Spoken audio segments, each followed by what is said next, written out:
do use the Recon Techs Revive, which is an excellent one-step correction polish that I use on there. So we'll take it's an orange cutting pad. It's a medium to heavy cutting pad. Now you'll have different people tell you different things, but I don't like to use too much product, but use just the right amount of product. I usually go about 4 little pea-sized drops there. And the idea is, as you first lay it on, you're just spreading it out just a touch, just to get it in the areas that you're gonna be hitting. Do not tackle half your hood at one time. That's a horrible idea. So hood this size, I cut it into 4ths. Make sure we get this laid on a little bit. So we're gonna go on a 1 speed at first, and we're gonna lay this down. And what that's gonna do is just level it out and get it ready to be polished.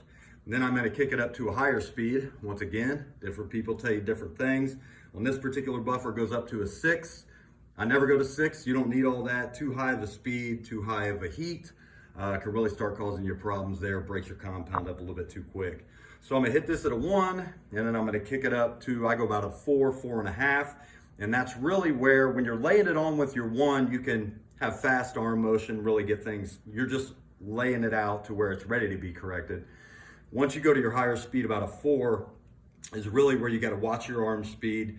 You gotta be careful not to go too fast, but you don't wanna go too slow and dwell on something to start cutting into your clear. So let's get into it.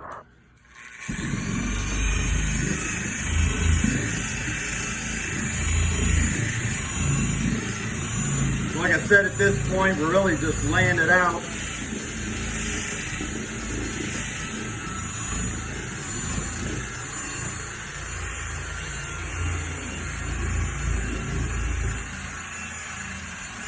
Arm speed not important at this point. A little faster, I mean, you can slow it down, and either way, as long as you get it laid out. Now once you go into the high speed, you gotta be really careful around your curves. Really watch that buffer, make sure it's moving.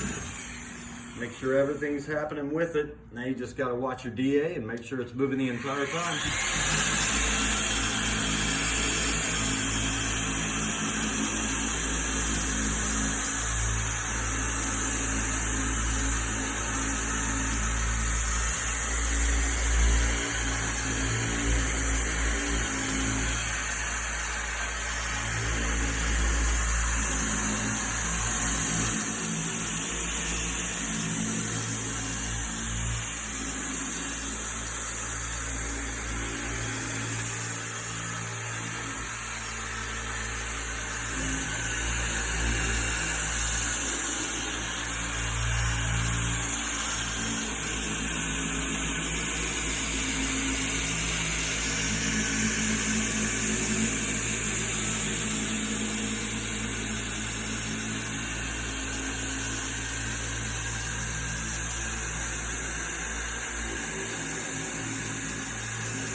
Now we're going to come back and forth against what we just did. Barely any arm pressure. You don't push down on it. Let the buffer do the work.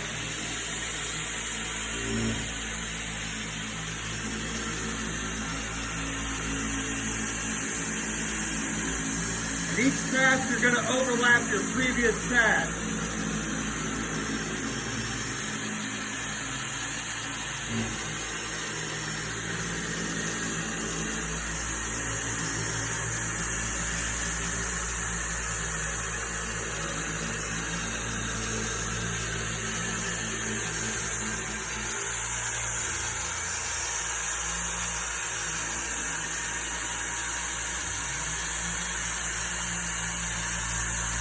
bring your bumper up at an angle to match that contour.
And that's how it's done. Now let's take a look here.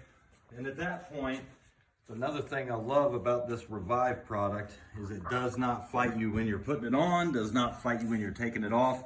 I generally go till it is almost completely clear, which is what you've seen here. Now we'll take a look. As you can see, it just buffs right off. Real easy to buff off. Some things I'll point out. Those dips and valleys, you got to be careful. Keep your pad moving that entire time. And then as you go here, this will just wipe right off. And you'll notice I've got into, I already did 3/4 of the hood. I got up into the other 3/4 that I had already done, which is perfect. That's what you want to do. You don't want to leave any gaps in there where you might not have overlapped and you end up with small scratches and swirls you did not correct at that point. Did the same thing. I come back up higher in the hood than what I had already done to make sure I'm overlapping everything. Didn't dwell on certain areas too much. Being careful when you get in the bug deflector up here. You're not getting your pad down in there and crack that bug deflector. But at the same time, making sure you're getting down into the paint and getting everything taken care of. So, at this point you'll see that hood is now completed and it came out beautiful. So we will continue with the rest of the vehicle and get this thing set to go, and then we'll be coating it with a Tsunami High Performance 7.0 ceramic coating. Thanks for checking it out.